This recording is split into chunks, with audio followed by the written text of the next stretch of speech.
কেউ কারো জন্য মরে না, সবাই ঠিকই বাঁচা থাকে।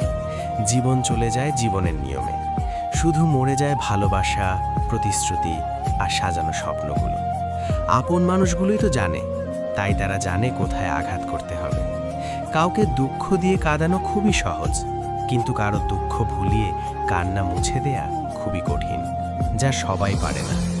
এত অবহেলা করো না কখনো, হারিয়ে ফেলবে আমায়, নিজেও জানতে পারবে না। কিছু হারিয়ে গেলে তার চেয়ে বহুগুণ বেশি কষ্ট হয়, যা কষ্ট হয় কেউ বদলে গেলে। কিছু মানুষ চেহারার দিক থেকে যতটা সুন্দর, মনের দিক থেকে ততটাই কুৎসিত। স্বার্থপর মানুষগুলো শুধু নিজেকেই ভালোবাসতে জানে। তার উপর কেউ ভালোবাসে তবে তার নিজের স্বার্থ পূরণ করার জন্য। তোমাকে না পাওয়া ব্যর্থতা নয়, ব্যর্থতা হচ্ছে তোমার অভিনয়টা বুঝতে না পারাটা। ভালোবাসা মানুষের কাছে হারে না, ভালোবাসা হারে মানুষের নিষ্ঠুর অবহেলার কাছে। যখন মায়া বাড়িয়ে লাভ হয় না, তখন মায়া কাটাতে শিখতে হয়। অবহেলাটা তখনই শুরু হয় তোমার পাশের কেউ বোঝে তুমি তাকে ছাড়াই নিজেকে অচল ভাবো। বর্তমানে সবথেকে কঠিন কাজ হলো মানুষ চেনা, কারণ কে সত্যি বলছে আর কে মিথ্যের অভিনয় করছে সেটা বোঝা অনেক কঠিন। চাইলেও আজ আর বলতে পারি না কতটা ভালোবাসে তোমাকে, কারণ সম্পর্কের মাঝে দূরত্ব হয়ে গেছে অনেকটা।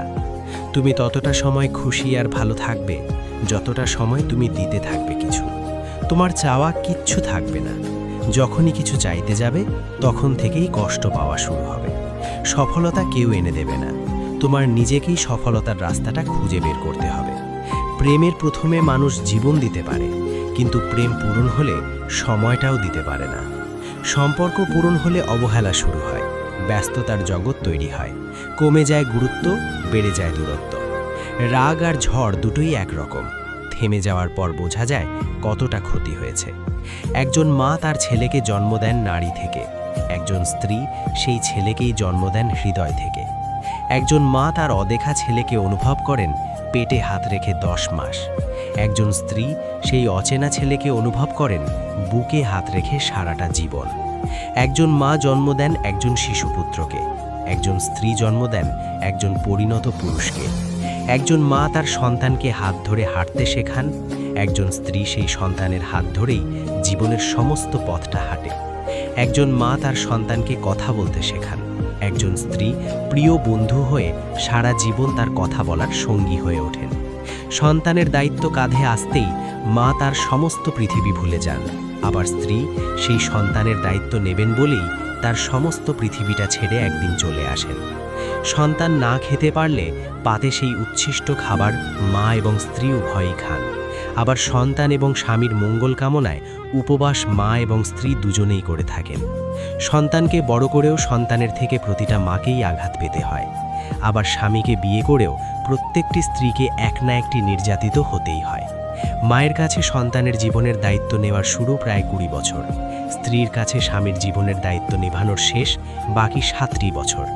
কখনো কখনো সেটি 80 বছরেও যেতে পারে, যদি আয়ু 100 বছর হয়। সন্তানের শৈশবে তার মলমূত্র মাই পরিষ্কার করেন। সন্তান যখন বৃদ্ধ হন তখন তার এই একই দায়িত্ব স্ত্রীর কাঁধেই বর্তায়।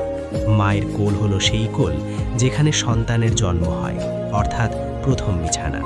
স্ত্রীর কোল হলো সেই কোল যেখানে মৃত্যু হয়, অর্থাৎ শেষ বিছানা। গর্ভ থেকে জন্ম নেওয়াটাই মা ও স্ত্রীর মধ্যে যদি সবচেয়ে বড় পার্থক্য হয়ে থাকে, তাহলে শেষ কথা একটাই বলবো, একজন আপনাকে গর্ভে ধারণ করেছেন, অন্যজন আপনার জন্য গর্ভধারণ করবে। একজন আপনাকে জন্ম দিয়ে মা হয়েছেন, অন্যজন আপনার জন্য আরেকজনকে জন্ম দিয়ে মা হবেন। পৃথিবীর প্রতিটি নারীর চরণে বিনম্র শ্রদ্ধা ও ভালোবাসা নিরন্তর। বাস্তবতা হলো একদিন তোমার বেস্ট ফ্রেন্ডও তোমায় ছেড়ে চলে যাবে। হঠাৎ যদি কারো কাছে আপনি গুরুত্বহীন হয়ে পড়েন, যার কাছে একসময় অনেক গুরুত্বপূর্ণ ছিলেন, তাহলে বুঝে নিন আপনি ভুল ধারণার মধ্যে ছিলেন। আপনি কোনোদিনই তার কাছে গুরুত্বপূর্ণ ছিলেন না। সময় আর অবস্থা যে কোনো সময় পাল্টে যেতে পারে, তবে সত্যিকারের সম্পর্ক আর সত্যিকারের বন্ধু কোনো দিনও পাল্টায় না। কাউকে পাওয়ার আশা করো না, কাউকে পাওয়ার আশা করো না, কারণ তুমি তাকে পেতে গিয়ে নিজে ধ্বংস হয়ে যেতে পারো। নিজেকে এমনভাবে তৈরি করো যাতে মানুষ তোমাকে পাওয়ার আশা করে। ভেঙে পড়াটা জীবন নয়, ভেঙে পড়ার পর নিজেকে তৈরি করাটাই আসল জীবন। জীবন মানেই তো কষ্ট, তবু এই কষ্টের মাঝে একটু সুখ খুঁজে বেঁচে থাকার নামই তো জীবন। বন্ধু যতই খারাপ হোক তাকে কখনো ফেলে দিও না। মনে রেখো, জল যতই খারাপ হোক তা কিন্তু আগুন নেভানোর কাজেই লাগে। ছোটবেলাটা আজও যেন উকি মেরে বলে, কিরে, বড় হতে চেয়েছিলি না, এখন কেমন লাগছে? হ্যাঁ, যৌথ পরিবার থেকে বিচ্ছিন্ন হয়ে একলা সংসারে হয়তো বিলাসিতা করা যায়, কিন্তু প্রকৃত সুখ কখনো পাওয়া যায় না। প্রয়োজন ফোরালে যেখানে তার সৃষ্টিকর্তাকেই ভুলে যায়, সেখানে আপনাকে আমাকে বা কতদিনই মনে রাখবে। তাকেই ভরসা করা যায় যে বিপদের সময় এসে বলবে, কিচ্ছু হবে না, আমি আছি তো। সৎ পথে কাঁটা বেশি, অসৎ পথে বন্ধু বেশি। চোখের জলটাও বেইমান, ঝরে পড়ে তাও আবার তাদের জন্য যারা সেই জলের মূল্য দিতেই জানে না। ধৈর্য রাখুন, সময় কষানো প্রতারণা করে না। স্রোতের বিপরীতে দাঁড়িয়ে থাকতে পারাটাই সবথেকে বড় চ্যালেঞ্জ। জীবনে চলার পথে আমাদের অনেক সময় অনেক কিছু খারাপ লাগে। চুপ করে থাকুন, এটাই হবে শ্রেষ্ঠ উত্তর।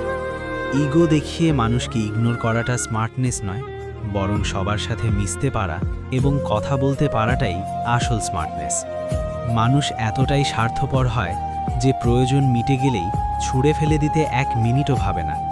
আপনি যতই সুযোগ দিতে থাকবেন, মানুষ ততই আপনাকে ধোঁকা দিতে থাকবে। সময় নেই তাদের ঘৃণা করার যারা আমাকে ঘৃণা করে, কারণ আমি সবসময় ব্যস্ত থাকি তাদের নিয়ে যারা আমায় ভালোবাসে। যে সব সময় হাসে, কখনো তার অতীত ঘেটে দেখো, তুমি নিজেই কেঁদে ফেলবে। কাউকে পেয়ে হারানোর কষ্ট কতটুকু সেই মানুষগুলোই জানে, যার জীবন থেকে এমন কেউ হারিয়ে গেছে। যাদের রাগ বেশি তারা রেগে গিয়ে অনেক কিছুই বলে দেয়, পরে তারা অনেক বেশি কষ্ট পায়। জীবনে অনেক কিছু হারিয়েছি, হারাতে হারাতে আজ আমি ক্লান্ত।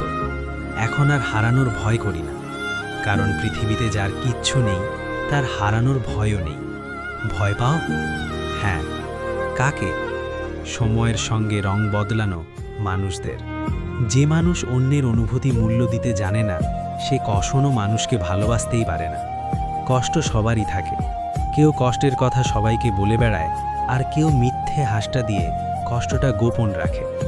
মেয়েরা সবসময় সত্য কথা পছন্দ করে, কিন্তু বিশ্বাস করে মিথ্যেবাদীদের। কিসের এত অহংকার? ঘুম ভাঙলে সকাল, না ভাঙলেই পরকাল। যদি একজন সম্পর্ক ভাঙার সামান্য চেষ্টা করে, অপরজন 1000 চেষ্টা করলেও সে সম্পর্ক ধরে রাখতে পারে না, কারণ গড়ার চেয়ে ভাঙাটা অনেক বেশি সহজ। সত্যের পক্ষে যদি না দাঁড়াতে পারেন, অন্তত অন্যায়কারীর পক্ষে তালি বাজাবেন না।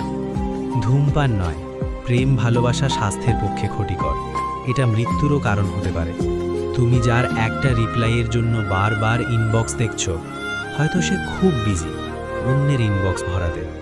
সাইকোলজি বলছে, আপনি যতই রেগে যান না কেন, আপনি শেষ পর্যন্ত তাকে ক্ষমা করে দেন যাকে আপনি ভালোবাসেন।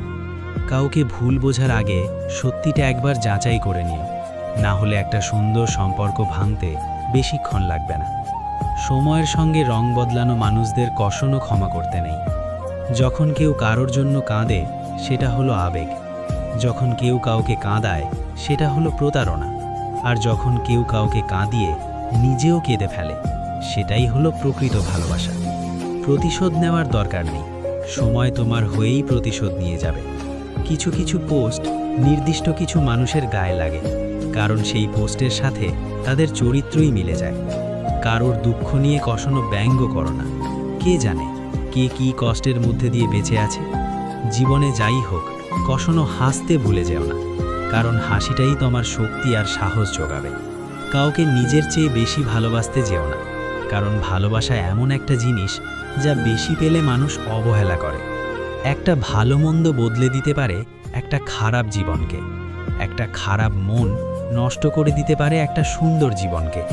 তাই সুন্দর মানুষকে নয়, সুন্দর মনকে খোঁজো। প্রকৃত সত্য হলো, আপনার কষ্টগুলো একমাত্র আপনিই বুঝবেন, অন্য কেউ বুঝবে না, সে যতই আপনার আপন হোক। অশিক্ষিতরা আছে 5 তলায়, আর শিক্ষিতরা আছে গাছতলায়। এটাই স্বাভাবিক, কারণ এখন জুতো বিক্রি হয় কাঁচের ঘরে আর বই রাস্তায়। যারা নিয়মিত মাসুদ রানা ব্লগ চ্যানেলের ভিডিও দেখেন, তাদের প্রতি অফুরন্ত কৃতজ্ঞতা। নতুন বন্ধুরা একটু সাবস্ক্রাইব করে নিন প্লিজ। আর হ্যাঁ, ভিডিওটা যদি একটুও ভালো লেগে থাকে তাহলে শেয়ার করে আরও বেশি মানুষের কাছে পৌঁছে দিন। Love you all.